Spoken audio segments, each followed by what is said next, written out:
Vous êtes toujours sur Radio Soupente, la station aussi des rapins, sans foi, sans loi et sans courbette. L'émission à Racaille, du mardi 26 mars 2019. Une émission consacrée pour sa partie artistique, c'est-à-dire maintenant, vous entendez bien, tout de suite, à une potière. Et pas n'importe quelle potière. C'est Marianne. Voilà, un prénom prédestiné presque. C'est pas innocent s'ils l'ont appelée Marianne, la petite. Parce qu'elle est d'une famille de révolutionnaires depuis son arrière-grand-père Grandjouan Jules, qui était un dessinateur politique célèbre, voilà, mais il a fait plein de choses en art plastique, il a même fait de la sculpture, il a sculpté des bancs magnifiques. Bref, dans la famille, on se transmet, les gènes sont bien entretenus, hein.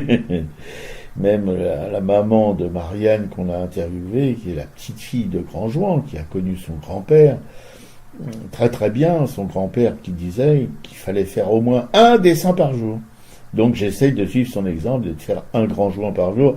C'est pas toujours terrible. Enfin bon, on essaye toujours toute sa vie, de toute façon. Voilà, Marianne, la digne héritière de cette lignée révolutionnaire, fait son petit urbain dans les frigos à Paris. Voilà, et ma camarade va prendre le relais de ma baveuse pour vous en raconter un peu plus sur cette femme assez peu commune. Bon, c'est surtout Marianne qui va se raconter et qui nous a gentiment reçus la semaine dernière. On a passé pratiquement 3 heures dans son atelier. Alors, effectivement, les frigos est un lieu qui est un peu oppressant quand on arrive. Et on ouvre une énorme porte d'un ancien frigo. Et là, on découvre l'atelier de Marianne. Elle partage son atelier. Et voilà, Marianne nous a consacré un long après-midi à raconter. Vous allez voir son travail, son histoire, l'histoire de la porcelaine. On a parlé de plein de choses et on va démarrer. Donc, on a séparé l'entretien en 3 parties. Donc voilà, ça c'est la première partie.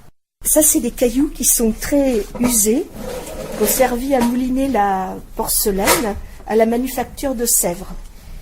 Ils utilisent des silex, parce que comme ça, il n'y a pas de fer qui rentre dans la porcelaine, il n'y a pas de tache après.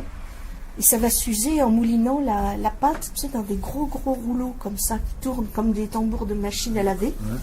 Et tu as ces cailloux qui tournent avec, et qui font que la pâte s'homogénise, enfin, devienne bien fine. Et évidemment, ils s'usent au bout d'un moment, ils deviennent tout plats, ils ne servent plus à rien. Du coup, il les recycle. Et un copain qui travaillait à la manufacture, quand il travaillait avec moi, il y avait des petits prospectus qui s'envolaient. Il sortait dignement ces cailloux, tu sais, pour bloquer les prospectus. Et à la fin, il me les a donnés. Et pour moi, c'est tellement doux à toucher, c'est magnifique. Et c'est des cailloux qu'on travaillait longtemps. Hein. Ouais, mais alors, au départ, l'érosion, elle va dans la porcelaine, alors. Oui, et c'est pour ça qu'ils prennent ce type de cailloux qui ne tâche pas la porcelaine et qui contient de la silice, la même matière qui est déjà dans la porcelaine, qui ne va pas changer, si tu veux, la nature une fois que ce sera cuit, ça ne va pas l'abîmer, ça ne va pas la changer. Oui, c'est exprès qu'ils ont pris ça. Voilà. Et j'adore je m'en sers aussi comme presse-papier. D'accord. Et toi, tu les as vus dans la machine tourner, non? C'est possible? Non, j'ai su qu'ils y étaient, mais parce que j'ai visité la manufacture. Et effectivement, quand on arrive dans les moulins, mais ça je vous le recommande vraiment, allez-y, c'est merveilleux cette visite. Vous arrivez devant les moulins de la manufacture, ils vous expliquent tout, et c'est une manufacture qui fonctionne encore comme autrefois, avec des vieilles machines et tout, enfin, en bon état, mais ils vous racontent, il y a un panier rempli de feldspath, c'est-à-dire des espèces de cailloux, les cailloux qui servent à faire les autoroutes, tu sais, les graviers sur lesquels on s'abîme les genoux quand on est petit et qu'on fait du vélo. Oui, c'est ça, c'est tous ces petits gravillons affreux, il y en a partout. Et au départ, c'est un caillou qui est très répandu, qui s'appelle le feldspath. Feldspath, bon, c'est un mot. Et ce fameux caillou, il est mouliné. Il y a le kaolin aussi, qu'on a trouvé à côté de Limoges, qui est mouliné. Et la silice. Il y a peut-être encore une bricole, je ne sais plus, mais enfin, peut-être. Et comme ça, ils font la pâte à porcelaine. Puis en fait, la porcelaine, c'est une pâte reconstituée, un peu comme une pâte à gâteau. Tu vois, 4 quarts, tu mets un peu de ceci, un peu de cela, et à la fin, tu as la pâte à porcelaine. Et c'est ça que tu malaxes là pour enlever les bulles d'air et tout? De toute façon, les bulles d'air, quelle que soit la terre, que ce soit une argile de potier toute simple, que ce soit du grès, que ce soit du grès blanc. Et même du chamoté? Mais bien sûr. Aussi. Chamoté, c'est-à-dire qu'on a mis de la poudre de terre cuite ou du sable. Ou carrément des fois des débris de terre cuite, parce qu'il y a de la chamoté qui est vraiment... Qui est grosse, de la grosse. Il y a de la petite, il y a de la fine, et puis il y a de la moyenne. Et effectivement, c'est de la terre déjà cuite ou du sable. Et ça va renforcer, en fait, la terre. Pour tous les sculpteurs, c'est un vrai bonheur, ça. Non, la chamoté, évidemment, il faut aussi la pétrir, la battre pour enlever l'air. Parce que quand tu fais une sculpture, si tu as une bulle d'air qui est restée dedans, quand ça chauffe, l'air se dilate et ça peut faire péter la sculpture. Donc tu as fait les Beaux-Arts? À Bourges. À Bourges. Dans le Berry, parce qu'ils étaient spécialisés en céramique.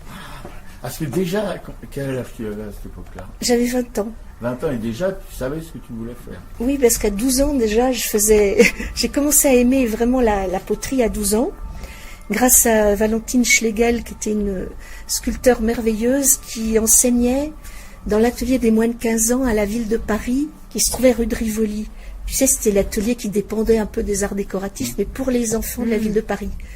Et grâce à une amie de ma mère, qui était élève de ma grand-mère, donc tout ça, ça recommence encore, qui avait des enfants de mon âge, et j'avais vu la fille de cette dame, une amie, qui était revenue à la maison avec un petit beurrier breton. Tu sais, tu ouvres le couvercle et dedans, il y a comme un cylindre avec des trous pour mettre le beurre. Puis ça reste frais. Ouais, des fois, ça peut rancir vite. Donc, elle était revenue, elle avait fait ça dans ce cours. Et quand j'ai vu ce beurrier breton, je veux y aller, je vais y aller. Alors, on m'a dit, oui, d'accord, mais avant, tu vas prendre des cours de dessin au même endroit. C'était un truc pas cher du tout, en plus c'était bien pour pour les enfants, il fallait de la ville de Paris. Et c'était Pierre Belvès qui donnait les cours de dessin. Il était redoutable. C'était certainement un bon professeur, mais on avait tous la trouille. Bon, tu vois, quand tu as 11-12 ans... Bon. Et donc, j'ai eu la chance après j'ai dit, s'il vous plaît, il faudrait vraiment, l'année d'après, aller chez Valentine. Et j'ai pu y aller, et j'ai fait de la poterie. Et j'étais tellement contente, et plus tard... après j'ai fait beaucoup de danse et de la danse folklorique du Berry. J'appartenais à un groupe folklorique du Berry à Paris, toujours grâce à ma grand-mère qui m'avait fait rentrer par piston puisque j'étais pas berrichonne et que les femmes, il y en avait bien trop dans les groupes.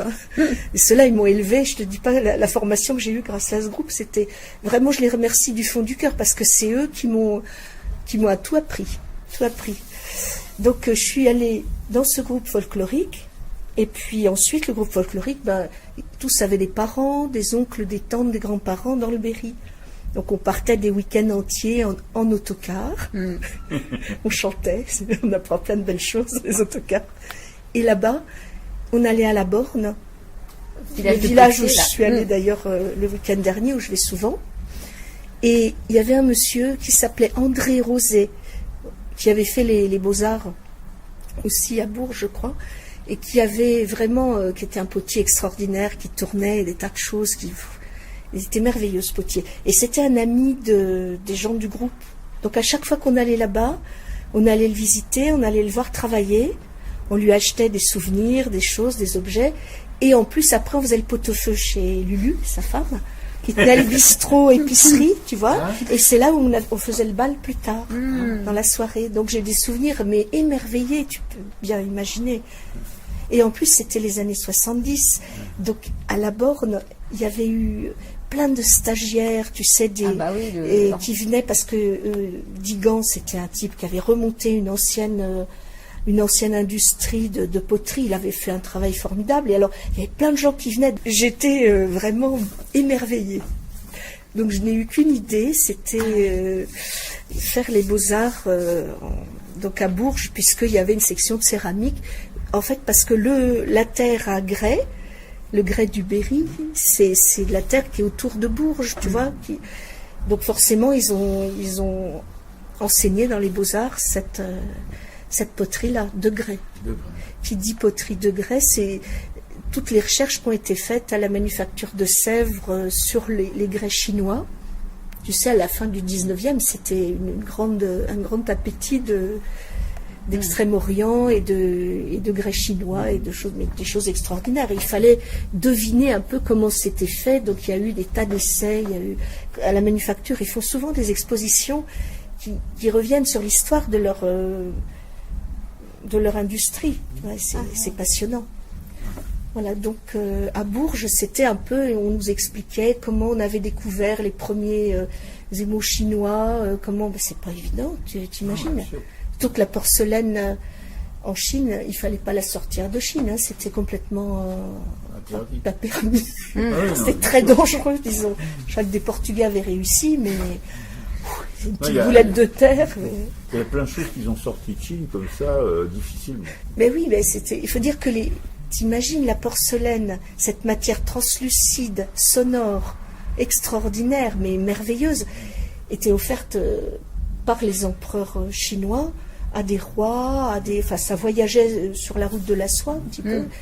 Ça servait vraiment de cadeau somptueux. Donc ça rigolait moins si les autres pouvaient faire la même chose à côté. Bien sûr, tout à fait. Ouais. Voilà. Et après, quelle a été la concurrence, la première concurrence des Chinois en Europe pour la porcelaine? Alors ça, je ne peux pas te dire. Pour la porcelaine, écoute, à Dresden, la porcelaine de Meissen, tu vois, qui a été découverte. En Allemagne, ils ont réussi à fabriquer de la porcelaine. Je te dis comme de la pâte à gâteau, comme c'était de la reconstitution. Et un jour, j'ai assisté à une conférence. Alors, les choses évoluent. Il y a des chercheurs qui s'intéressent et qui nous disent des choses nouvelles à chaque fois. Mais c'était formidable.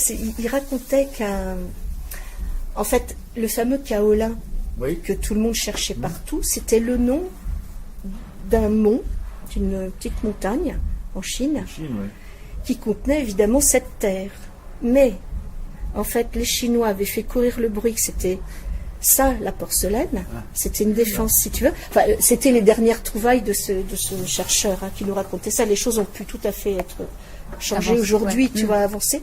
Mais d'après ce que j'ai compris, il y avait la porcelaine en Chine sous les pieds des gens, comme nous dans le Berry, on a du grès sous les pieds, tu vois. Il suffit de creuser, t'en trouves, c'est extraordinaire. T'es content, t'as la matière déjà toute prête.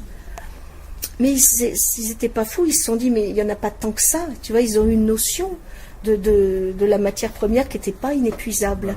Alors qu'est-ce qu'ils ont fait? Ils ont vu une autre argile blanche qui ressemblait un petit peu, le fameux mont Kaolin, où il y en avait plein, c'était une belle montagne, et ils ont commencé à farcir leur belle porcelaine qu'ils avaient sous les pieds avec cette espèce de matière blanche qui n'était pas terrible, qui ne marchait pas toute seule. Mais quand elle était mélangée, alors ils ont fait les proportions, ils ont vu jusqu'à quand ça allait. Ça économisait, si tu veux. Le kaolin. Non, la vraie porcelaine. C'est le kaolin qui servait de truffe, enfin, tu vois, c'était l'idée, pour économiser la matière première qui était leur porcelaine. Donc le kaolin, c'est resté la chose à chercher c'était aussi une défense. Non, c'est là. Et en fait, ils ont trouvé du kaolin en Allemagne. Mais bien sûr, ils l'ont essayé, ça n'a pas marché. Puisque c'était pas la fameuse porcelaine de départ. Par contre, heureusement, ils ont su rajouter la silice, le feldspath, enfin différentes roches moulinées en poudre, tu vois, et faire une pâte qui marchait d'abord à des températures moins hautes qu'aujourd'hui. Maintenant, 1400 degrés, c'est très haut. Ah, c'est plus que le grès? Oui, il y a des grès qui peuvent aller à 1350. Et même plus, parce que tu as des grès, tu sais, pour les verriers, qui savent à faire des creusets. Alors, c'est des matières avec beaucoup d'alumine qui sont bien réfractaires, quoi. Mais c'est étonnant, l'histoire de la porcelaine. Parce que j'ai assisté à une toute petite conférence, je veux dire, mais les gens qui s'y intéressent, t'en as vraiment c'est merveilleux. Donc, cette histoire de kaolin, tu sais aussi pourquoi ils l'ont trouvé à Limoges? C'est à Limoges qu'il y a de la porcelaine. Pas du tout. Mais quand on dit porcelaine de Limoges, c'est vrai. Tu vas dans une boutique de vaisselle, puis tu vois écrit porcelaine de Limoges. Oui, tu connais ça. Enfin, quand on est petit, on connaît. On sait que c'est cher, c'est beau. Et que il y a de la porcelaine de Limoges. Oui, et puis dans les autres aussi, parce qu'il y en a des moins chers. Tu sais, tu as toutes celles qui ont des petites taches que tu peux acheter du troisième choix. Parce que je vais te dire, un porcelainier, il va te faire plein de choses, mais il n'y en aura pas beaucoup de premiers choix. Parce que ça se gondole, ça se voile, ça, à la cuisson, il y a tout d'un coup un tout petit défaut de rien du tout, mais il est là le défaut, et bon, ça veut dire qu'il n'y en a pas beaucoup qui sont réussis. Non, c'est encore aujourd'hui, malgré l'excellence des fois de l'industrie. Donc à Limoges, pourquoi ils ont trouvé la porcelaine? En fait, c'est à Saint-Yrieix. Parce qu'il y avait des lavandières qui lavaient le linge des beaux messieurs de Paris. Il fallait quand même emmener tout le linge là-bas pour qu'il soit bien blanc. Parce que c'était vraiment... L'eau était, je pense, pas trop calcaire. Et puis, il y avait ce fameux savon qu'elles utilisaient. Elles avaient une pierre spéciale, une espèce d'argile blanche, justement, qui lavait bien. Enfin. Et un jour, un pharmacien qui savait que cette argile blanche servait à laver le linge, il s'est penché sur la question parce qu'on a demandé où est-ce qu'on pourrait trouver du kaolin. Tu vois, c'était quand on l'avait trouvé en Allemagne, on cherchait un petit peu partout en Europe. Tu me demandais quel était le pays. Donc, ce pharmacien a eu l'idée que cette argile blanche, peut-être, c'était du kaolin. Et voilà. Et c'en était dû. Grâce aux lavandières. Donc les lavandières, c'est pas des laveuses de linge. Ah ouais, c'est passionnant. Non, mais c'est ce qu'on raconte. Après, tu sais, ça, c'est des choses que tu entends. Alors, ça peut être tout à fait déformé, amplifié, romancé, parce que nous, on aime bien raconter nos histoires professionnelles, mais tu vois bien. Bon, je pense que celle-là, elle peut être assez plausible. Et toi, ta pâte, ta porcelaine, tu la trouves où? À Aubervilliers. Pas à Limoges. Non, elle vient de Limoges. Elle vient de Limoges. Mais j'utilise surtout du grès blanc. D'accord. C'est un grès blanc que les marchands appelaient porcelainé. Ça fait chic. Tu te doutes bien. Et en fait, c'est simplement une pâte argileuse, l'argile de la poussière de cailloux et de l'eau, trouvée dans la nature, et qui cuit à une température élevée parce que c'est du grès. Ça veut dire que dans la composition des cailloux en poudre qui la constituent, c'est des cailloux qui vont fondre un peu plus haut en température. Donc ça va tout doucement se fondre, graiser, comme on dit, et être en quelque sorte fondu dans la masse. Après, tu as autre chose, tu as l'arcopale qui est encore mieux, qui est tout fondu, mais tu vois ce que je veux dire. Mais c'est-à-dire que ah, l'arcopale, ça vient de là aussi. Non, l'arcopale, c'est du verre. Mais c'est du verre un peu opaque et très très solide. En plus, ça doit être une marque, je ne sais pas trop. Mais si tu veux, je dis ça pour rigoler parce que c'est tellement bien résistant. Le grès, c'est résistant parce que c'est une argile qui a été cuite très haut et qui a fondu lentement. Qui fond lentement. Alors que des argiles, comme on ramasse les argiles rouges qu'on trouve partout, comme une argile qui... Par exemple, à Montrouge, qui s'appelle Montrouge parce qu'on trouve une argile rouge merveilleuse. Ah oui, il y avait plein de potiers. Bah oui. Ah ouais. Ah oui, écoute, une élève à moi qui était une vieille dame. Non, elle se baladait, elle faisait ses courses. Qu'est-ce qu'elle voit? Il y avait une, tu sais, une machine pour faire des tranchées, une pelleteuse qui avait remué de la terre, mais rouge, magnifique. Oh, chic, qu'elle fait craque, elle en prend un peu, elle la ramène au cours pour faire des décors avec, tu vois, des peintures de terre qu'on appelle engobe. Oui, l'engobe, oui. Et puis je veux dire, mais c'est merveilleux, t'as trouvé ça où? À Montrouge, qu'est-ce que tu crois? À Montrouge, ça s'appelle comme ça parce que la terre est rouge. Alors? Mais c'était vrai. Mais c'est parce qu'il y a du fer que c'est rouge, parce qu'il y a du fer. Bon, mais ça c'est pour te dire que la terre de Montrouge, par exemple, je la prends, je la fais cuire dans une petite coupelle parce que des fois que ça fondrait comme du caramel et que j'en ai partout dans le four. Et je vais voir jusqu'à quelle température elles fond. Et toutes ces argiles de pot de fleurs, de faïencier, qu'on dit basse température, c'est-à-dire que tout d'un coup, si on monte en température, 1000 degrés, ça va. 1100, ça commence à... Et tout d'un coup, vroom, ça fond d'un coup comme un gobelet en plastique sur un réchaud, tu vois.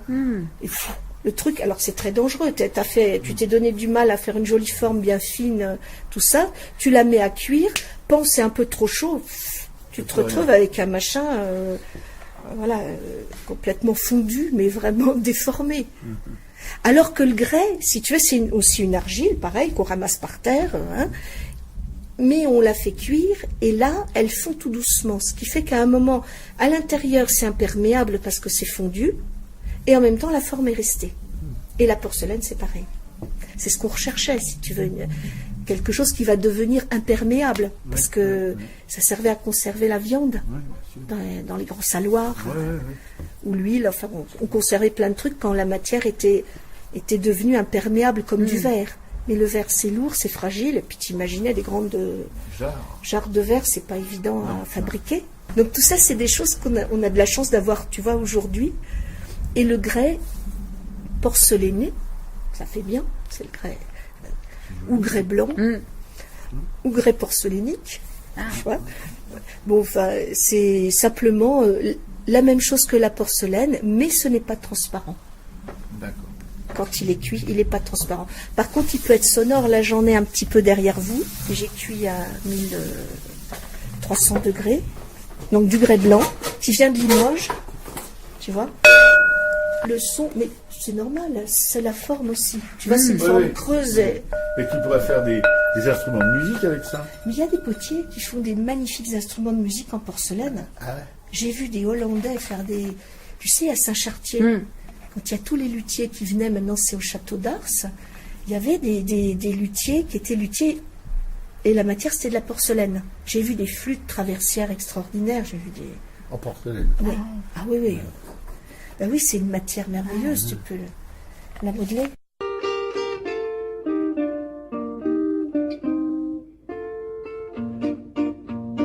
Ah mon ami potier, n'es-tu donc jamais fatigué? À t'en tourner, à t'en tourner, à t'en tourner. Plus de 1000 et 1000 tours par jour sur ton vieux tour. Et tes mains ne sont-elles pas usées, usées jusqu'à l'os? À t'en tourner, pétrir, frotter, caresser, dominer. La bonne et rude argile d'où nous sommes tous nés. Des astres tournent dans l'univers et moi je suis là. Sur le globe à faire sans répit, tourner mon vieux tour. Et le monde tourne, danse et rayonne, et le monde fait l'amour. Et mes pieds et mes mains s'en vont et viennent à l'unisson. Et je tourne et tourne pour faire naître en chantant de la terre les formes vivantes et toujours si nouvelles de la vie. Ah mon ami potier, tu me parais plus joyeux que toujours. À t'en tourner, à t'en tourner, à t'en tourner. Plus de 1000 et 1000 tours par jour sur ton vieux tour. Et tes mains sont plus belles et plus fines que jamais. À t'en tourner, pétrir, frotter, caresser, dominer. La bonne et rude argile d'où nous sommes tous nés.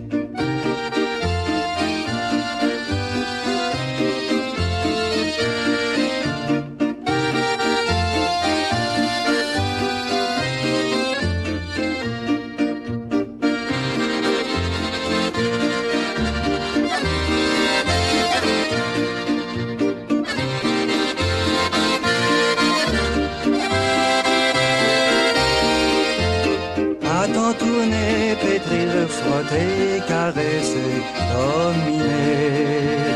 La bonne et rude argile d'où nous sommes tous nés. C'était la chanson du potier interprétée par Mouloudji. Oui. Oui, une chanson, là, c'est pas très peu connu. Enfin, c'est vraiment un coup de pop. Mes camarades l'ont trouvé, je pense. Hein, bon. Et puis voilà, il s'exprime bien ce que notre potière a essayé de nous faire comprendre, en tout cas. Avec Mouloudji, on comprend un peu mieux. Voilà, bon, continue. Marianne Coqueline, deuxième. Et toi, il faut que tu nous expliques, Marianne, parce que là, tu nous montres ton travail. Tu as une technique très particulière, parce que quand on voit ton travail, on a l'impression que c'est de la dentelle qui est incrustée dans la céramique. Et tu m'avais expliqué chez Fabienne toute Comment tu arrivais à ce résultat? C'est tout bêtement du pochoir. Tu vois, du pochoir comme là où la grande. Tu sais, du pochoir, tu caches, tu mets de la matière, de la couleur autour, et puis quand tu enlèves le cache, t'as le décor. Mais c'est des caches extra fins. Mais c'est des caches de dentelle, parce que j'ai fait de la dentelle au fuseau. J'ai la chance de partager mon espace avec une... dentelière. Pas une dentelière, mais une couturière.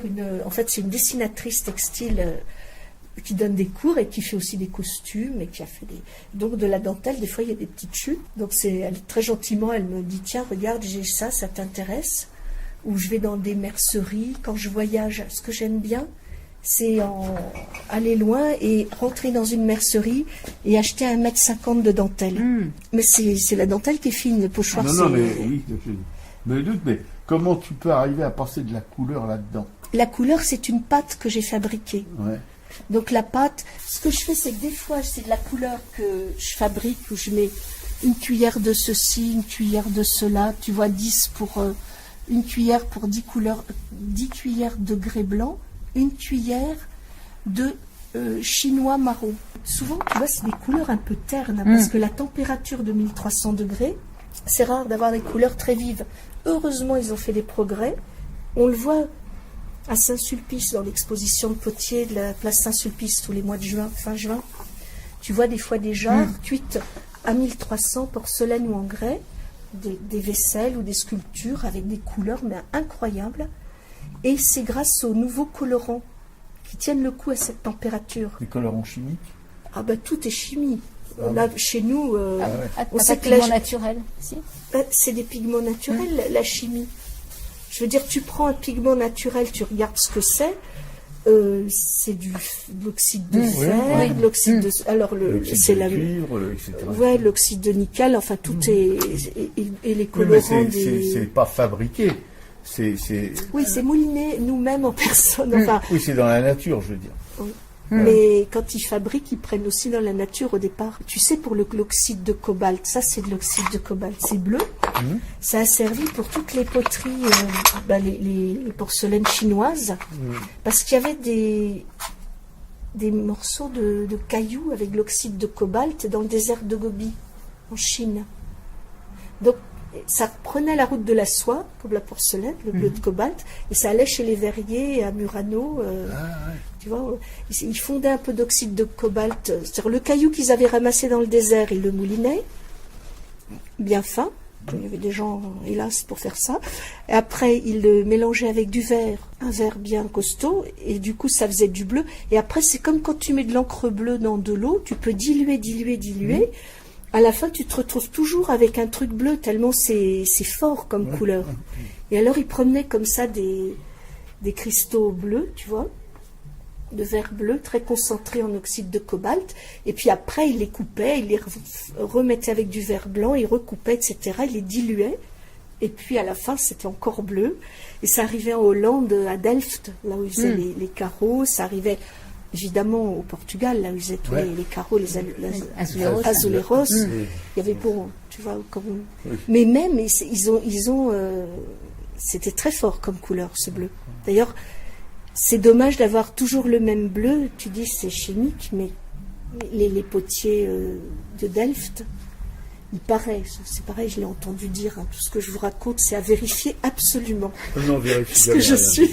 non, si. Parce que moi, je répète facilement ce qu'on me dit, je suis crédule comme fille. Alors, avec ça, l'histoire des potiers de Delft, ça j'adore, parce que, tu vois, ces petits carreaux avec des personnages charmants et peints comme ça. Et pour avoir un bleu mieux que le potier voisin, à Delft, il fallait prendre le bleu de cobalt nature, c'est-à-dire ce bleu un peu dur comme ça, et le salir avec de l'oxyde de manganèse, avec un peu d'oxyde de cuivre, avec un peu... Le mystère, c'était ta couleur après. Après, t'avais ton bleu un peu délicat, un peu violet. Et ça, j'ai adoré. J'ai fait comme ça des bleus. J'ai copié des carreaux de Delft qu'on m'avait donnés. Un copain qui avait...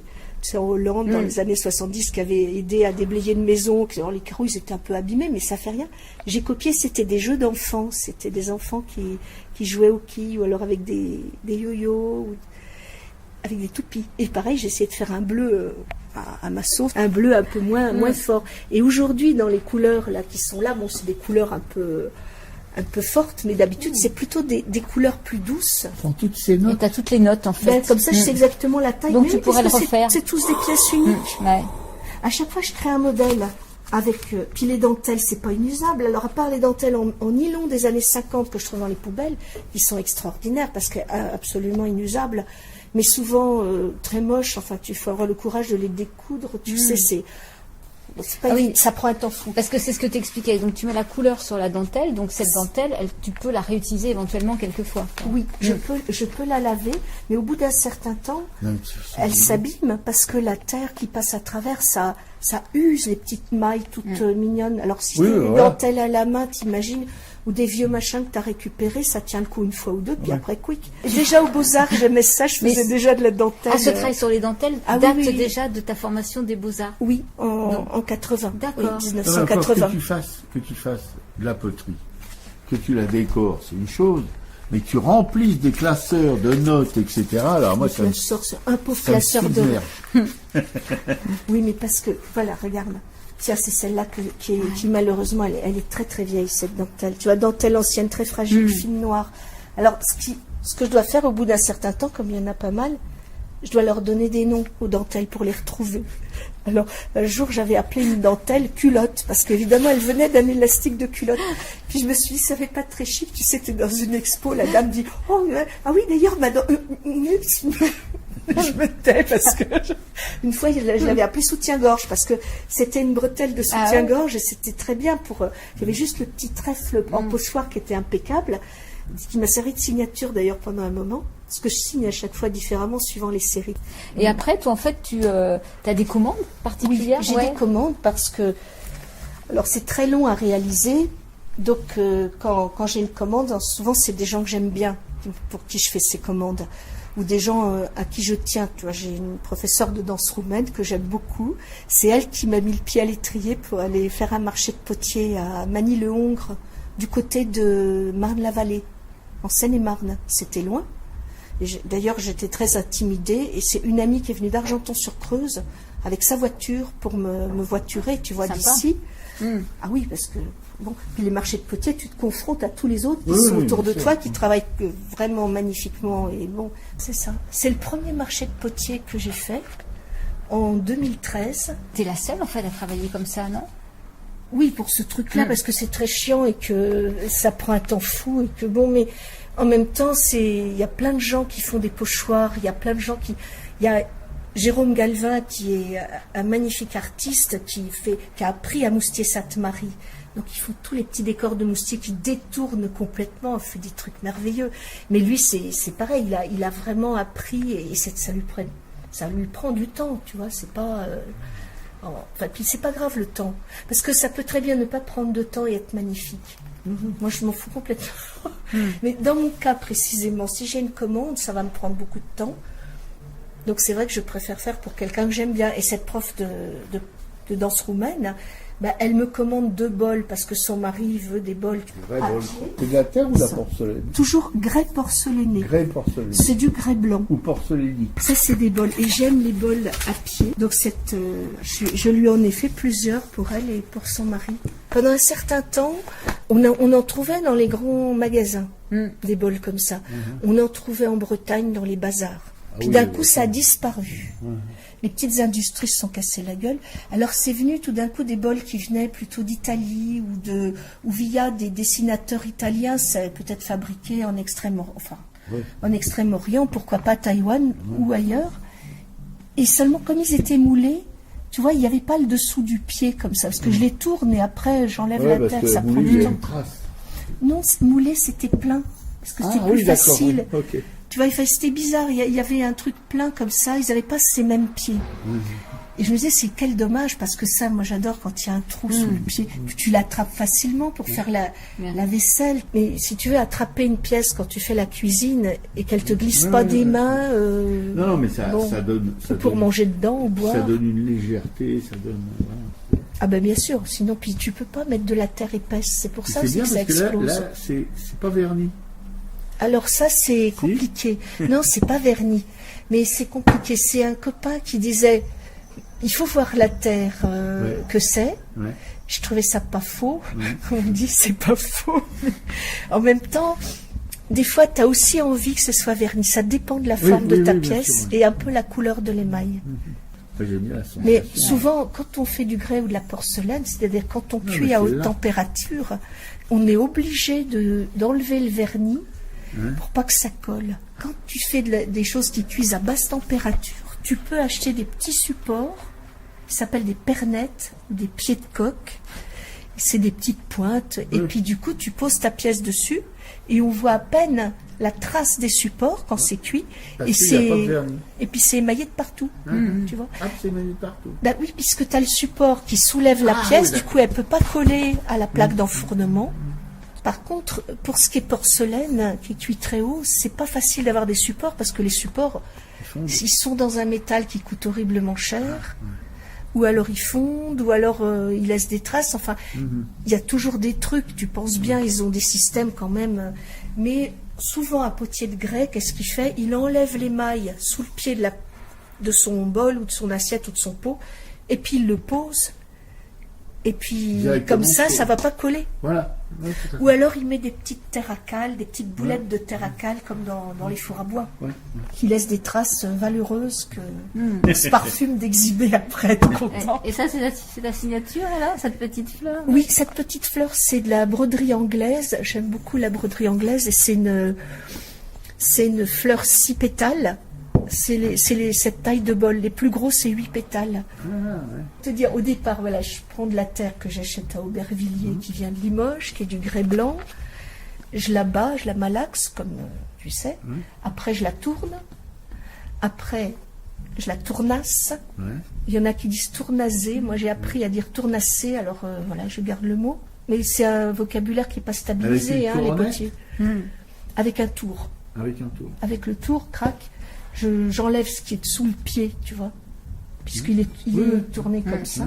Je refais le profil. Je regarde qu'il ait bien une bonne épaisseur partout, qu'il soit pas trop lourd, pas trop et pas trop léger non plus. Surtout en dessous. Essayez de ne pas passer à travers. C'est un truc qui est difficile. Une fois qu'il est humide, comme ça, consistance cuir, comme on dit, ou chocolat, à ce moment-là, c'est là que je vais le décorer. Je décore sur cru. Sur cru. Donc c'est sans repentir. Parce que si tu fais une grosse bêtise, une grosse bavure, une grosse coulure, et puis que tu enlèves, tu déformes ta forme. Bien sûr. Tu vois, ça se sent, puisque le relief, c'est ça qui me plaît.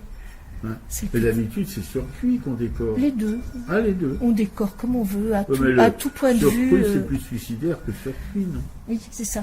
C'est-à-dire que sur cru, si tu rates ton décor, tu peux pas le laver. Voilà. Tu peux pas le refaire. Bon, oui, c'est ça. Ensuite, une fois que j'ai décoré, après, je laisse sécher. Je vais le faire cuire une première fois. Ce qu'on appelle un dégourdi. En général, on dit un biscuit, mais on nous reprend toujours en disant non, c'est un dégourdi. Alors, comme le mot dégourdi, je l'aime beaucoup, j'en profite. Donc, le dégourdi, tu es là avec ton bol dégourdi, une fois, à 1000 degrés. Après, je fabrique un émail. Comme on fait la porcelaine autrefois, mais là, je fabrique un émail pareil, en pesant tant de silice en poudre, tant de kaolin en poudre, tant de ceci, tant de cela. Et j'ai fait des études pour apprendre à fabriquer les émaux avec une professeure merveilleuse qui maintenant est bien à la retraite, qui s'appelle Elena Klug et qui est du 13e arrondissement de Paris. Donc formidable, elle n'était pas loin. Fabriquer tes émaux? Oui, et c'est merveilleux. C'est d'une liberté. Parce que fabriquer des émaux de grès à haute température, c'est apparemment, et je crois que c'est vrai, beaucoup plus simple. Il y a moins d'ingrédients qui rentrent dans la composition que fabriquer des émaux de faïence. Et là, c'est les faïenciers qui fabriquent leurs émaux. C'est un travail, mais de titan. C'est extraordinaire. Les gens, tu sais, les gens, ils voulaient toujours imiter la porcelaine. Alors nous, autrefois, on avait de la terre. Autrefois, au Moyen-Âge, on avait une terre qui était un peu jaune, un peu ocre. Qu'est-ce qu'on faisait? On trouvait une terre blanche, crac, on la passait par-dessus pour habiller la pièce avec une engobe blanche. Voire on mettait de l'étain, c'était encore mieux, c'était blanc et tout. Et puis après, on faisait des décors comme la porcelaine chinoise. Les carreaux d'elfe de tout à l'heure, c'est pour imiter la porcelaine chinoise. Ou coréenne. Les Coréens aussi étaient extraordinaires en poterie. Donc, qu'ont fait les gens qui voulaient imiter la porcelaine? Déjà, ils ont essayé d'avoir une pâte blanche en dessous.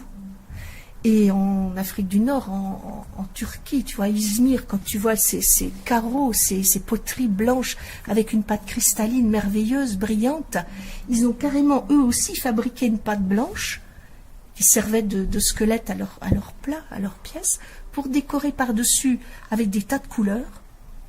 Et c'est fabuleux. Et ça, c'est un travail de faïencier. Ils inventaient des couleurs.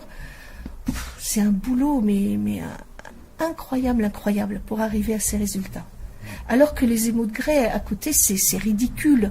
Je veux dire, tu prends un peu de cendre, un peu de terre qui constitue ton pot, un peu d'oxyde de fer, c'est de la rouille que tu piles et crac, t'as un émail. T'as un potier de grès, tu enfournes tes pots, bon, ça te prend un certain temps, parce qu'il faut pas, c'est tout un savoir-faire d'enfournement, tu vois. Parce que le feu qui passe dans ton four, il pousse comme un fleuve. Le feu, ça a une force pire que la flotte. Sous pression. Donc c'est pour ça qu'on colle toutes les pièces avec de la terre à cale. Après, elles sont même un petit peu penchées dans l'autre sens pour résister, tu vois, contre la force de la flamme du feu que tu fais toi-même. Donc tu te dis, mais attends... Est-ce que tu cuis au feu de bois? Ah ben oui, tu cuis au bois quand tu es dans le Berry. Ah oui, dans le Berry, mais pas ici. Non, mais là je te parle de potiers qui doivent coller leurs pièces pour qu'elles tiennent. Et te dire que à ce moment-là, c'est des émaux. Je te parlais en fait de la difficulté de faire des émaux de faïence à basse température, où la pâte des émaux magnifiques du 15e, 16e siècle en Turquie, peut-être même avant. Bah d'ailleurs, moi, je suis allé dans la mosquée bleue à Istanbul, et je pense que c'est ça dont tu parles. Il y en a plein. Ils étaient extraordinaires pour refaire ces couleurs. Pour imaginer comment ils ont découvert ces couleurs, comment ils les ont mises au point, c'est extraordinaire. Alors que les Chinois, ils avaient la porcelaine sous les pieds, et puis ils avaient le bleu de cobalt, je te dis, les cailloux qui contenaient l'oxyde de cobalt à côté. Enfin, ils étaient à la fois extrêmement merveilleux comme artistes et comme potiers, mais ils avaient la matière plus facilement à portée de main. Alors que les gens qui ont voulu imiter la porcelaine, pendant des siècles, puisqu'ils ne pouvaient pas voler la terre là-bas, c'était pas possible, et savoir de quoi c'était fait, c'était pas possible. Donc voilà, c'était compliqué.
Voilà, une bourrée du Berry, spéciale dédicace donc à Marianne qui nous raconte donc sa passion et pour la danse berrichonne et pour cette région de France où elle a pu aller travailler, ce groupe qu'elle a rencontré. Oui, c'est sur Radio Soupente que vous écoutez tout ça. La radio des Rapins, la station, des Rapins, sans foi, sans loi et sans courbette.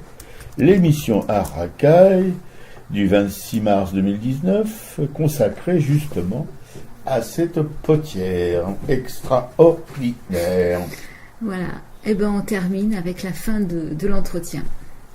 Pour revenir au cours que j'ai suivi dans le 13e, c'est pour ça que je te dis, les émaux de grès, c'est pas si compliqué. Bon, j'ai eu la chance que cette professeure nous apprenait à calculer avec le calcul moléculaire, comment savoir la composition d'un émail, tu prends les cailloux, ça fait la recette de cuisine, et puis tu prends aussi la fiche technique avec la nature, si tu veux, je sais pas, de calcium, de silicium, enfin tout ça, tu vois, qui constitue l'émail, puis tu fais des petits calculs pour arriver à augmenter en silice ou à diminuer en...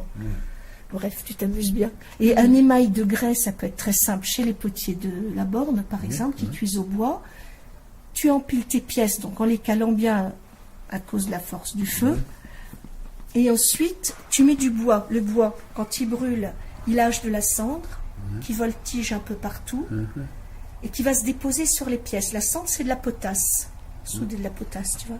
Ça se met sur la terre. La terre plus la cendre, ça forme un émail. Et aïe, t'as un émail. Et mieux, le potier, qu'est-ce qu'il fait? Il prend du sel avec une pelle et hop, il enfourne du sel dans son four. Et là, ça fait une vapeur magnifique, une vapeur qui va créer encore un émail avec la soude du sel et puis des choses. Ce qui fait que tu ressors après des poteries qui sont comme ça. Tiens, je vais te montrer. Tu vois, ça c'est de la cendre, c'est gris. Et ça c'est des couleurs de terre. Là, il n'y a pas de sel là. Mais il y en a une qui a du sel, elle est derrière. Qui a eu du sel. Parce que la potière chez qui j'ai fait ces cuissons au bois, elle invitait les potiers à cuire chez elle. Bon, on payait le bois, il fallait bien payer, heureusement. Hein. Mais on faisait des quarts après, parce qu'on cuit pendant une semaine, hein, tellement c'est long. Elle avait un grand four, il fallait arriver à la bonne température, qui pour elle était presque 1350. Et elle le fait toujours, elle donne des... Mais malheureusement... Elle consomme combien de bois par...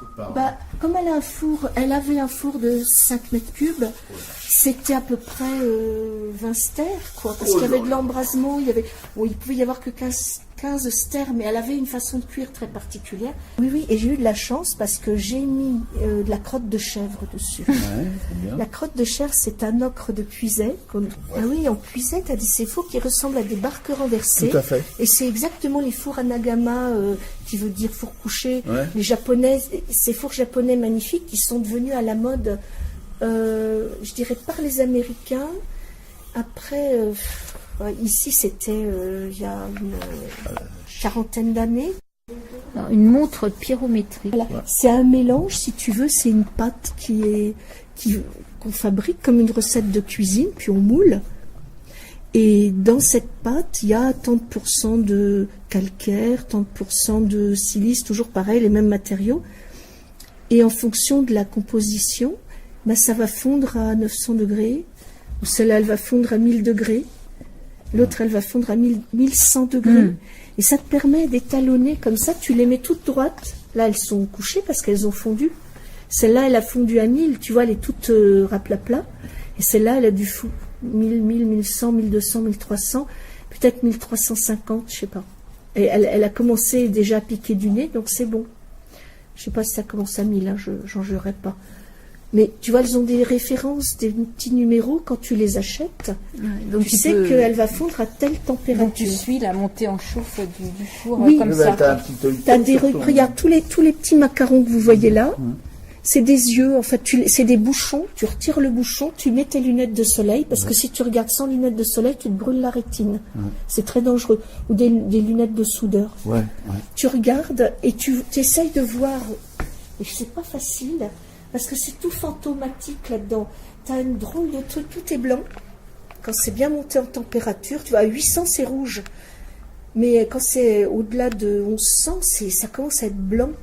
Alors, tu es là, tu te regardes le truc comme ça pendant un long moment, puis tu te dis non, les yeux, et finalement tu arrives à voir ces espèces de petites montres, et tu dis ouais, elle est tombée.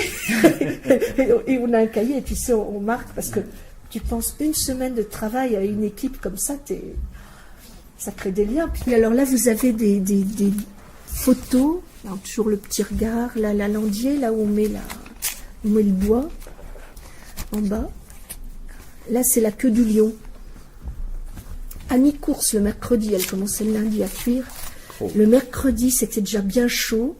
Et là, regarde, il y a des espèces de petits... de petites flammes qui sortent. Alors, des flammes, quand même. Tout à fait plus grosses que mon pouce, complètement cylindriques, et qui font après la queue du lion, qui font un petit plumeau là.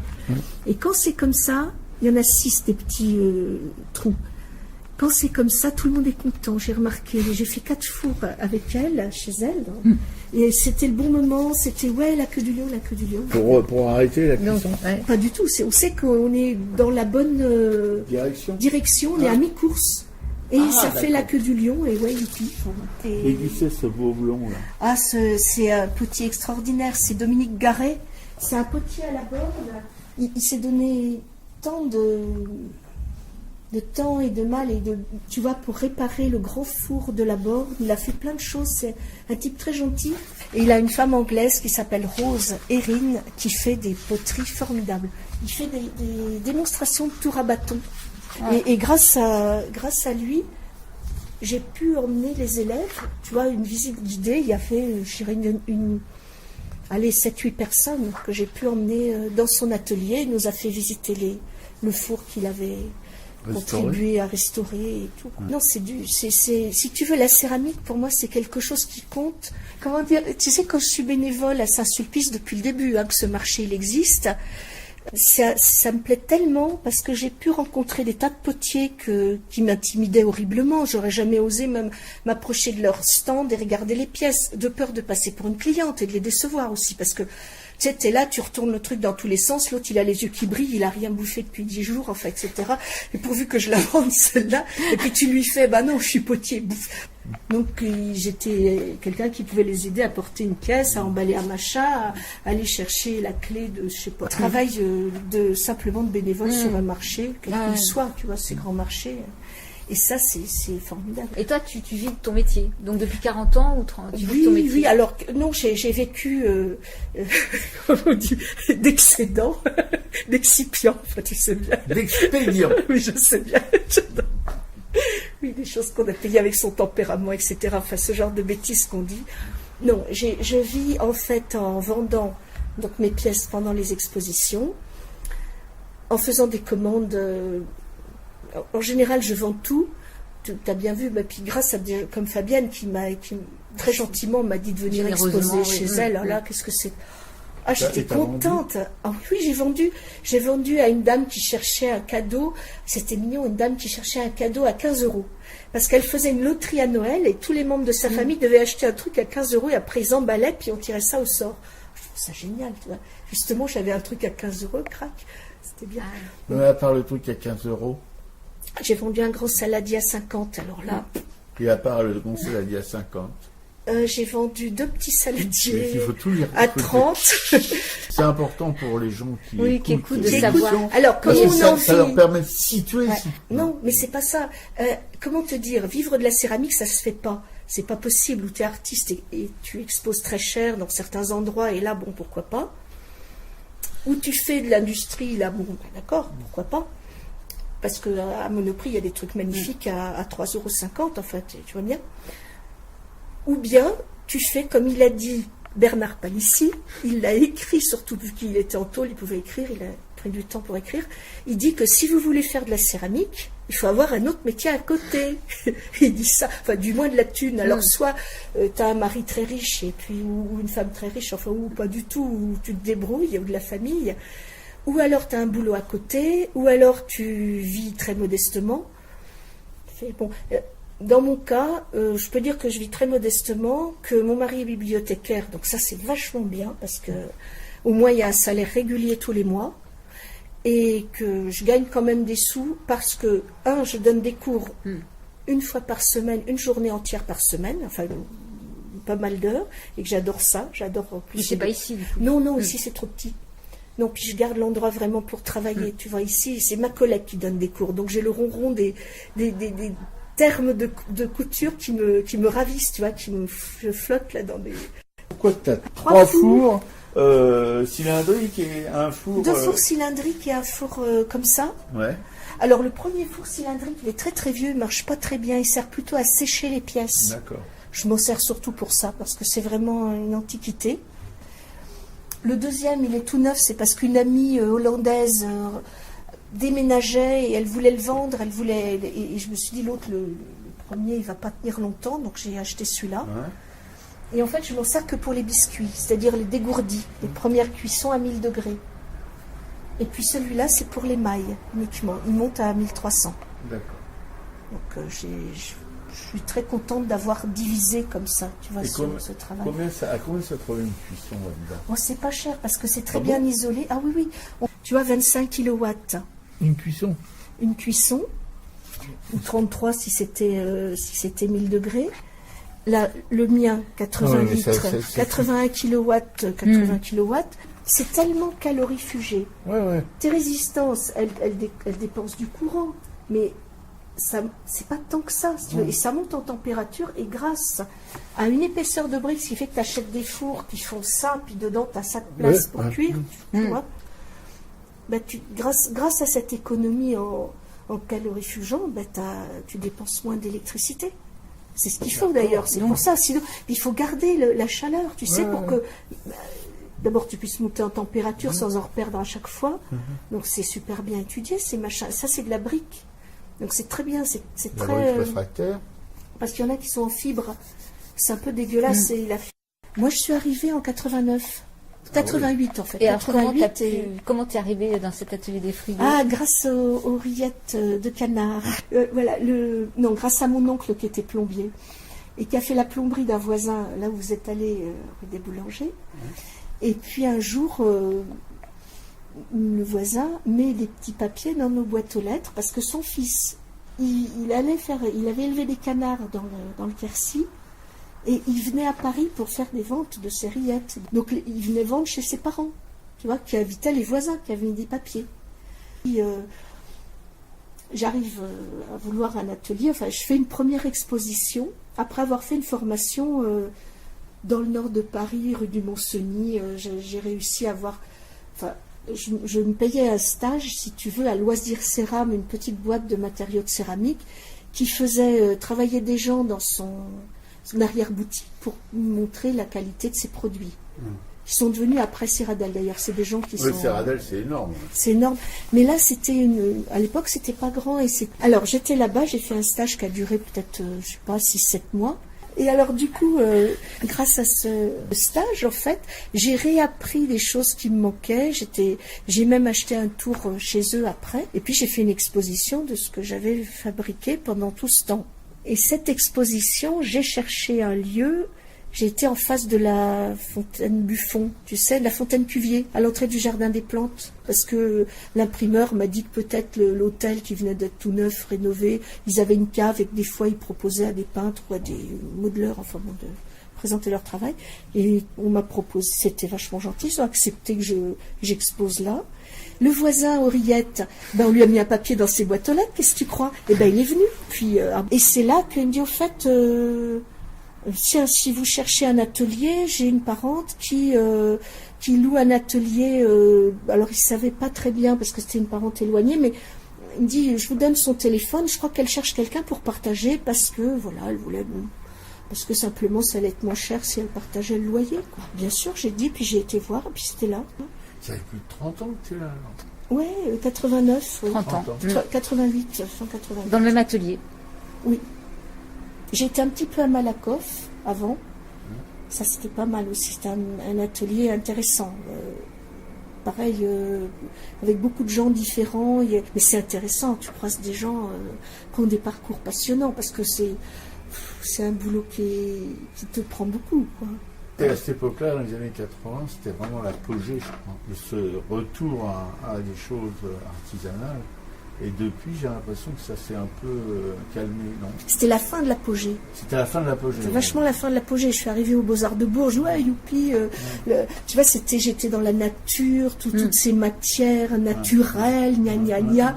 Et heureusement que j'étais aux Beaux-Arts de Bourges. Oui, c'était dans le sens inverse. Il faisait un retour de bâton, le plastique et compagnie. On est tous des méchants, alors qu'avant on était tous des gentils. Enfin, des trucs très bizarres. Tu vois, il y avait un changement tout d'un coup. Tu avais un anti-académisme qui se mélangeait avec un anti tous les hippies c'est des affreux, enfin il y avait un truc bizarre.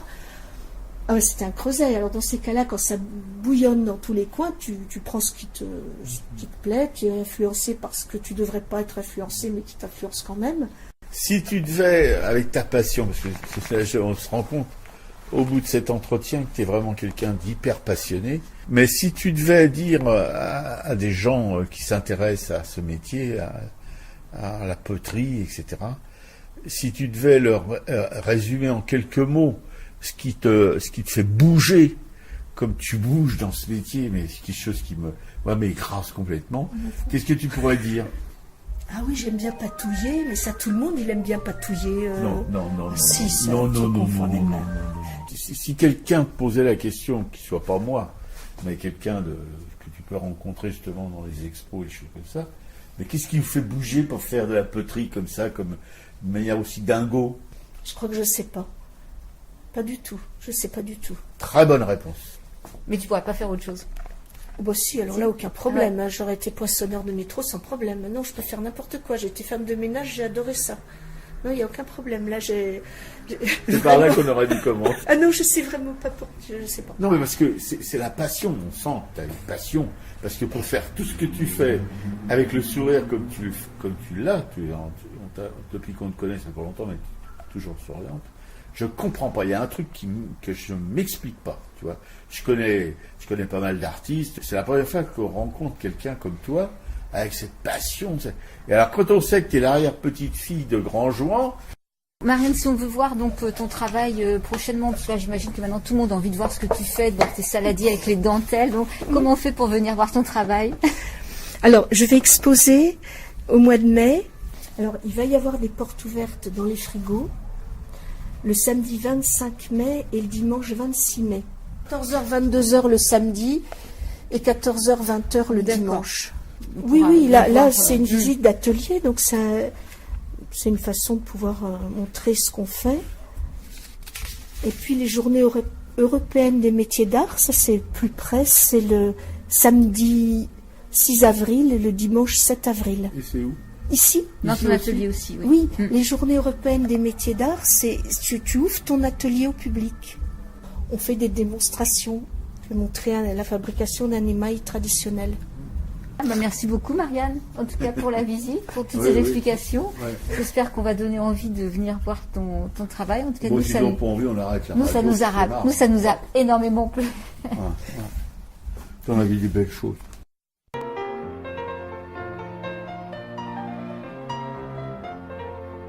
Allons, fils de la République, le jour du vote est arrivé. Contre nous de la noire clique, l'oriflamme ignoble est levé, l'oriflamme ignoble est levé. Entendez-vous tous ces infâmes croasser leur stupide chant? Ils voudraient encore les brigands salir nos enfants et nos femmes. Aux urnes, citoyens, contre les cléricaux, votons, et que nos voix dispersent les corbeaux.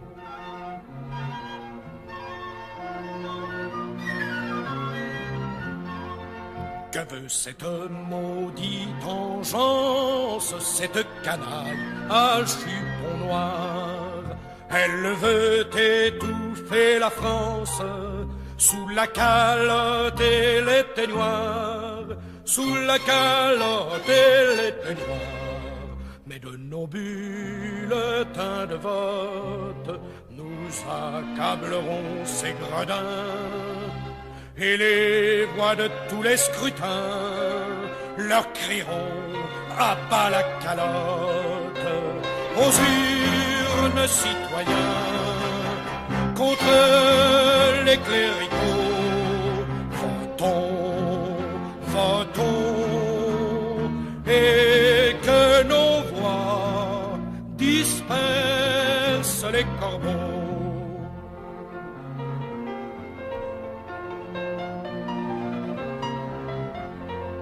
Quoi ces curés et leurs vicaires feraient la loi dans nos foyers?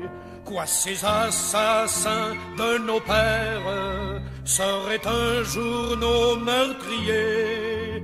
Seraient un jour nos meurtriers? Car ces cafards de vile race sont nés pour être inquisiteurs. À la porte les imposteurs, place à la République, place aux urnes, citoyens, contre les cléricaux, votons, votons, et que nos voix dispersent les corbeaux.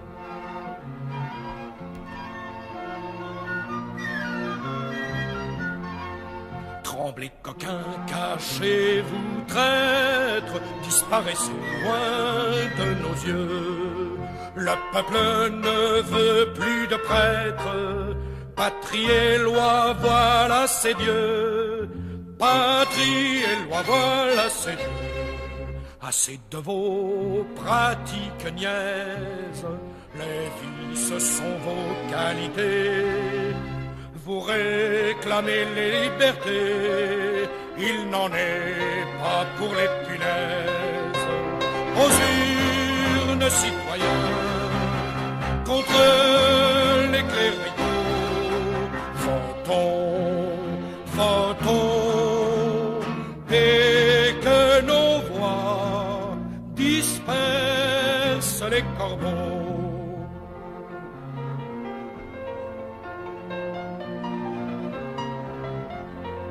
Citoyens, punissons les crimes de ces immondes caletins.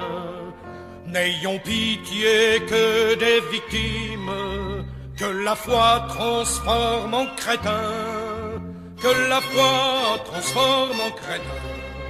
Mais les voleurs, les hypocrites, mais les gros moines fainéants, mais les escrocs, les charlatans, pas de pitié pour ces jésuites.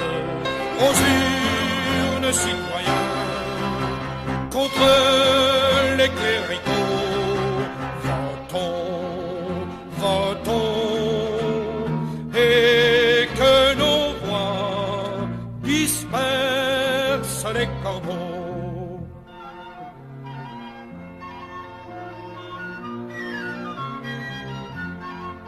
Que la haine de l'imposture inspire nos votes vengeurs. Expulsons l'horrible tonsure, hors de France les malfaiteurs, hors de France les malfaiteurs. Formons l'union radicale, allons au scrutin le front. Pour sauver le pays, il faut une chambre anticléricale. Aux urnes, citoyens, contre les cléricaux, votons, votons, et que nos voix dispersent les corbeaux.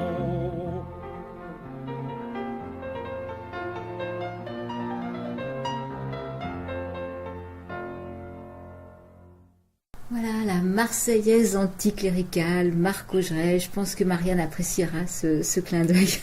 Oui, on aurait bien passé la chanson de son grand-père, là. Ah oui, la varsovienne. Oui, mais bon, on change un peu, parce qu'on avait passé déjà la varsovienne la dernière fois qu'on a interviewé sa maman. Voilà, après cet entretien, cette visite, Marianne, elle nous avait concocté un petit goûter. Hein. On avait des éclairs au café, donc on a terminé le tour de thé, café, éclairs au café. Et puis voilà, après on est reparti. Mais des éclairs au café, attention, qu'elle est allée acheter dans une boulangerie-pâtisserie où elle est déjà sa grand-mère. Vous voyez, non, mais là, dans les choses... la grand-mère qui avait été son arrière-grand-mère ou sa grand-mère? Sa grand-mère. Ouais, voilà, bon, toujours chose de famille. Non, mais c'est des éclairs au chocolat, ouais. Voilà, c'était quand même assez sympa. Et d'ailleurs, l'entretien que nous avions avec sa maman, c'était conclu aussi par des éclairs au chocolat. Au café. Au café, oui, pardon, au café. Qui était aussi somptueux que cela. Voilà. Merci beaucoup, Marianne. Ouais, merci Marianne. J'espère qu'on a donné envie aux auditeurs d'aller te rencontrer. Et d'ailleurs, comme tu le dis à la fin de l'interview, on peut te rencontrer aux Journées européennes des métiers d'art. C'est prochainement, c'est les 6 et 7 avril. Donc ça sera dans ton atelier au frigo. Ou alors attendre les portes ouvertes des frigos qui seront les 25 et 26 mai. Alors dans les autres expositions de Bretagne où nous sommes actuellement, c'est une exposition au musée des Beaux-Arts de Brest jusqu'au 19 mai. C'est Bois Brésil et Bois Bretagne. C'est la mise en parallèle de gravures.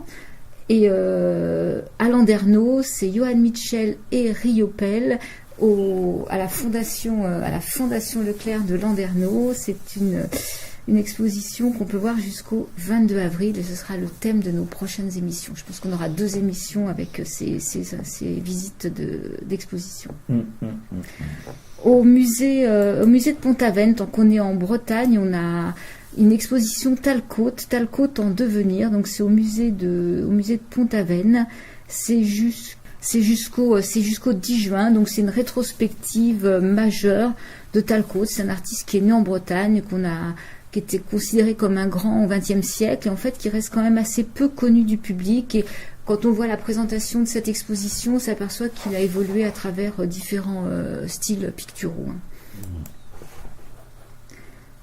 Une autre exposition, après on peut revenir aux expositions dont on a déjà parlé. Le thème de notre dernière émission, peindre dans la Creuse, c'est à l'atelier Grognard à Rueil-Malmaison.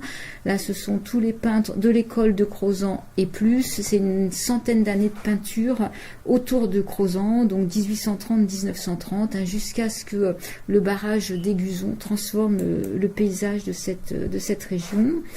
Agnès Dubar, qui expose ses gravures à foie. Clémence Quevert, qui expose chez Fatalitas, 31 rue de l'Église à Montreuil, une exposition de gravure chez un tatoueur. Magnifique. Ouais, magnifique. L'exposition, pas le graveur, pas le tatoueur.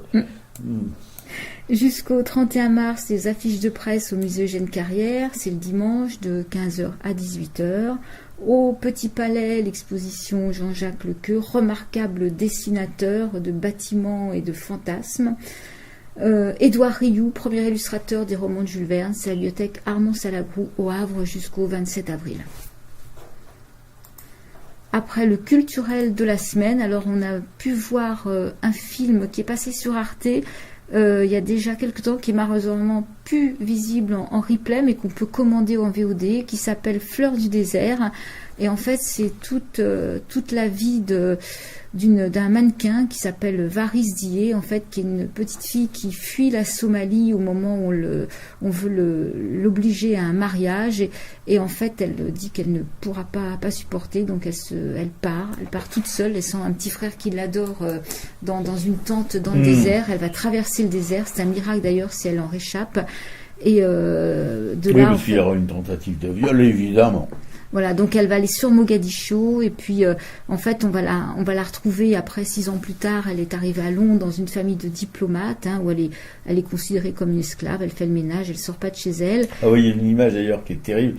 Alors les gens sont dans leur salon et regardent la télévision avec leurs invités. Et puis elle, comme chez elle, elle s'assoit devant la télé pour regarder. Et là, c'est terrible parce que la bonne femme, sa patronne, la vire, mais d'une manière vraiment... Non, il y a des moments comme ça qui sont insupportables. Voilà.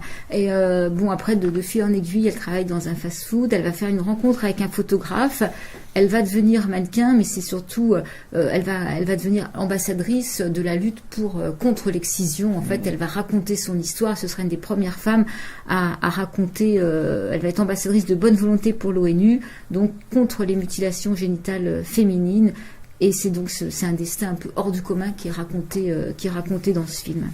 Il y a de l'humour aussi, il y a de la pudeur, de l'humour, c'est vraiment un très très beau film. Un magnifique portrait de femme, voilà, depuis bébé, elle est tout bébé quand elle est excisée, jusqu'à sa maturité, c'est un parcours extraordinaire, mais surtout une belle histoire de femme. Ouais, en fait, c'est ça, on voit à la fin du film, elle va raconter son histoire à une journaliste de Marie-Claire. Et en fait, la journaliste est complètement effondrée quand elle écoute elle est en larmes, donc en fait, ça va être médiatisé, quoi. Ouais. Non, c'est il faut avoir le moral, hein, quand même.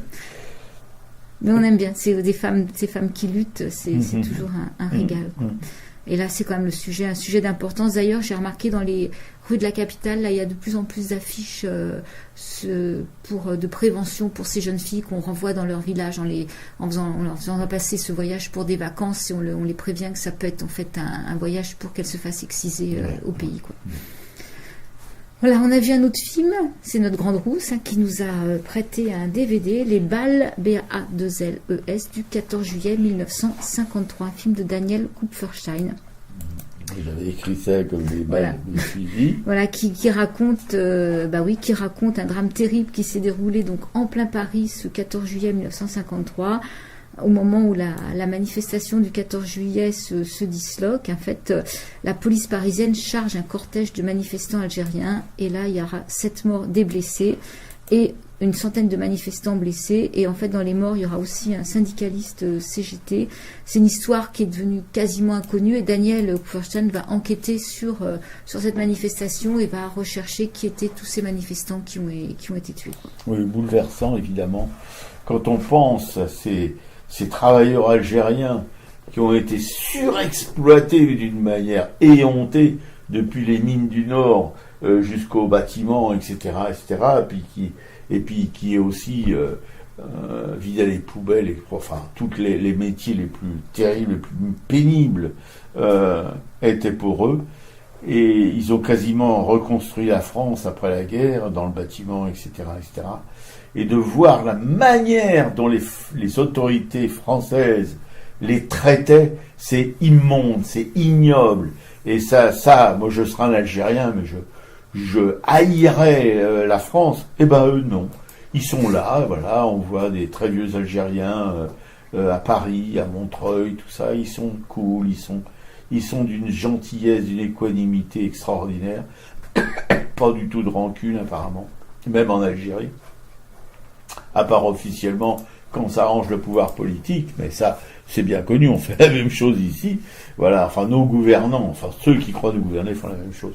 Mais et j'ai connu dans mon adolescence, pas loin de chez mes parents, il y avait une petite baraque, là, et il y avait un jeune Kabyle dedans, Mohamed, évidemment, un prénom très original pour un Algérien. Et, c'était pendant la guerre d'Algérie, au début, fin des années 50, début des années 60, je me souviens. Et un jour, il a disparu. C'est lui, et on n'a jamais plus de nouvelles de lui, mais du jour au lendemain, il a disparu. Et c'est lui qui m'a emmené pour la première fois dans un restaurant algérien, manger un couscous. C'était du côté de la Goutte d'Or. Mais c'était pas un couscous fastueux, hein, c'était le dessert, c'était une banane, et puis il n'y avait pas de viande, c'était un couscous végétarien déjà à cette époque-là. Ouais. Et donc là, Daniel Kupferstein se place au plus près de cette histoire, il enquête, donc aussi bien aussi des policiers qui vont témoigner, une enquête aussi dans les archives, voilà, pour que cette histoire ne tombe pas dans l'oubli, quoi.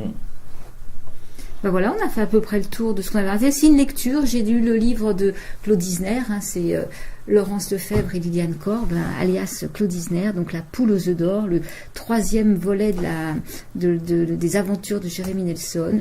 Un bonheur, voilà, une belle plume, des histoires parisiennes, on se promène dans Paris, bon, il y a quelques morts ici et là, tout de même, et voilà, il y a Jérémy Nelson qui va enquêter, mais on retrouve ce plaisir d'être dans Paris avec le Grand Guignol, avec toute l'actualité de l'époque. Voilà, vous êtes toujours sur Radio Soupon, la station des rapins sans foi, sans loi et sans courbette, qui émet depuis un garni et diffuse sur internet à racaille.fr. On remercie dans la foulée nos camarades, auditrices, auditeurs, Claude et André de la Nation, Karine, Ouzette, une artiste, Marie-Christine Beillet, une autre artiste, graveuse, Christiane, qui fait la propreté dans une librairie de la rue Camelot, Claude et William, qu'on va rejoindre demain à Brest et à Landerneau, enfin à Brest, voilà, nos correspondants bretons, avec qui on entretient une sorte de complicité, enfin je sais pas comment on peut appeler ça. Bref, on vous en dira plus la semaine prochaine. Jean-Paul Souvraz, notre camarade de coup de Carbranche, à côté de Dunkerque, un peintre exceptionnel, Claudine, une amie à ma camarade Piquet-Cou, ainsi que Annick. Ah oui, Annick, ça y est, on a eu des nouvelles, on vous disait qu'on n'avait plus de nouvelles d'Annick, et ben elle est à l'hôpital, elle est à la Pitié-Salpêtrière. À la Fondation. À la Fondation. Rothschild, voilà. Alors on ne sait pas pourquoi, mais on aura probablement des nouvelles, c'est Marie-France qui s'en a parlé. Jean Peluzzi, du Val d'Oise, qui nous envoie de temps en temps des infos. Pas beaucoup en ce moment, Peluzzi, là. Il faudrait peut-être un peu vous réveiller, camarades. Non, je déconne. Corinne et notre tapissière Aimée et Joël Duquer, aujourd'hui, notre arlésienne, en train de errer dans le désert malien. Sabine, Anne-Emmanuel et Frédéric, des artistes qu'on aime beaucoup aussi. Juliette Planck, une graveuse émérite en relégation à Rochefort-sur-Mer. Coucou, Juju. Clément, un autre graveur, mais alors là, lui, c'est un numéro. On l'appelle le Van Gogh de la gravure, qui grave sur tout ce qui bouge. Des vieilles planches, de n'importe, il grave, quoi. C'est un graveur, il fait des choses qui ont vraiment du caractère, c'est le moins qu'on puisse dire, comme son caractère à lui d'ailleurs. Agnès Dubar, une autre graveuse, elle qui est en relégation dans l'Ariège, ils ont tous le feu derrière, les graveurs, ils se dispersent un peu partout dans l'Hexagone. Frédé et Geneviève, des carnettistes tribulants. Thierry Morciot, un graveur belge dont on aime beaucoup le travail aussi. Colette, une camarade de ma camarade Piquet-Cou, qui est la veuve du plasticien Odon, un sacré plasticien, Odon. Jacqueline Imbert, aussi une veuve de Raymond Imbert, un peintre magnifique, voilà, chaînon manquant entre l'art figuratif et l'art abstrait. Liliane et Laurence, qui signent leur production littéraire du nom du pseudo de Claude Isner, dont vient vous parler ma camarade. Voilà, Michel Pelloual, un peintre qu'on aime beaucoup, qui est mon voisin du dessus. Marie-Christine Perrondet et Christophe, deux militants de chez Militants, voilà, les rigolos de la FA à côté, ils peuvent toujours se rhabiller, fallait bien que je là, ça compte des trucs comme ça. Marie-France, une militante aussi pro pour la paix en Palestine, de l'UJFP, etc., mais pas que, on était à cette manif des solidarités, etc., à laquelle elle participait aussi, avec d'autres membres de l'UJFP, une banderole fabuleuse, et notre flamboyante, qui continue son petit boulot radiophonique sur une radio concurrente, mais bon, elle fait des émissions magnifiques, et Aude, qui est une psychologue qu'on a rencontrée, qui aussi anime une émission sur cette radio concurrente. José Arthur du Mélange, toujours sur cette radio concurrente. Et Geneviève de midi minuit. Voilà. Encore quelqu'un d'assez impressionnant. Voilà, cette émission est à l'écoute sur notre blog arracaille.fr. Et voilà, et je vous dis au revoir, camarades, auditrices, auditeurs, à la semaine prochaine. Ouais, salut à tous, bonne semaine.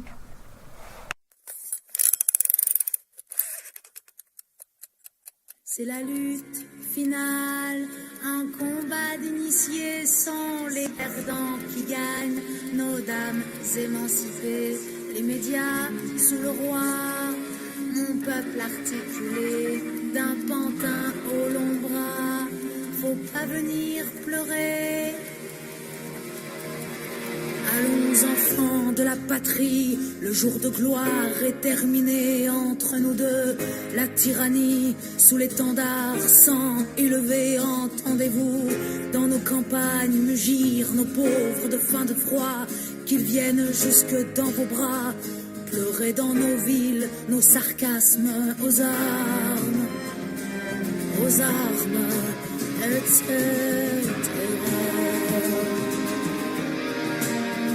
Que veut cette horde militaire de traîtres et de rois conjurés quand ils nous traînent, quand ils nous traitent de cons, de braves, de pauvres français quoi? Ces cohortes étrangères feraient la loi dans nos foyers quoi? Nos flics soldats mercenaires alors qu'on est tous étrangers aux armes, etc.